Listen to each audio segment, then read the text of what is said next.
అప్పుల ఊబిలో నుంచి బయటికి రావాలంటే ఏం చేయాలి? సో ఫస్ట్ మనకి ఏదైతే అప్పు ఉందో దాన్ని ఒక పేపర్ మీద రాసుకోవాలి. ఓవరాల్ డెట్ రాసుకో. ఇందులో ఏవైతే ఎక్కువ వడ్డీ లోన్స్ ఉన్నాయో దాన్ని ఫస్ట్ పాయింట్అవుట్ చేయి. ఫర్ ఎగ్జాంపుల్ కార్ లోన్ 9% కి తీసుకున్నాడు. Credit card loan 3% per month, అంటే ఇయర్ కి 36%.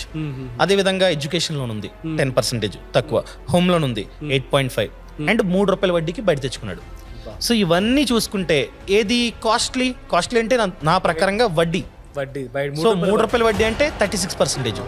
అదేవిధంగా క్రెడిట్ కార్డు కూడా 36%, ఎందుకంటే మంత్ కి 3% అంటే ఇయర్ కి 36. ఫస్ట్ ప్రియారిటీ 2 క్రెడిట్ కార్డు, బయట తీసుకున్న అప్పు.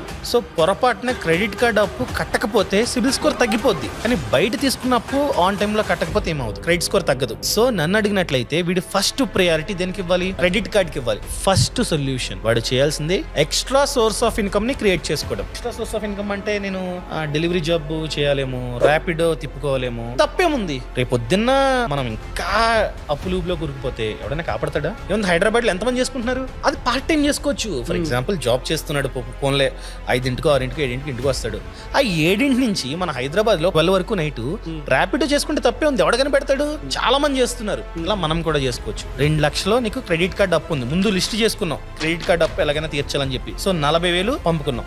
సెకండ్ మంత్ 40,000 పంపావు, థర్డ్ మంత్ 40,000 పంపావు, ఫోర్త్ మంత్ 40,000 పంపావు, ఫిఫ్త్ మంత్ కూడా 40,000 పంపావు. అక్కడికి 2 లక్షలు దాటేసింది. తీర్చే ఫస్ట్ వన్, అక్కడతో భారం పోయింది, నీకు ఒక లోన్ ఎగిరిపోయింది credit card. Boss wala. Be the boss.